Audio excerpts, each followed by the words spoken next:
So this is Article 16 of the Constitution, Meeting and Procedures.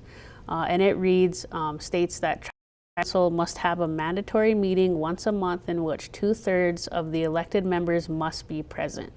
It also states that they may call special meetings with a written statement. Also, that they may adopt an ordinance establishing the process of the president to call emergency meetings to deal with natural, biological, or chemical disasters. Lastly, they may adopt ordinances establishing the order of business in any regular or special meeting. So basically, in the community meetings that I had went to, that I had facilitated, the only recommendation that I had seen was just about the president and their calling special meetings.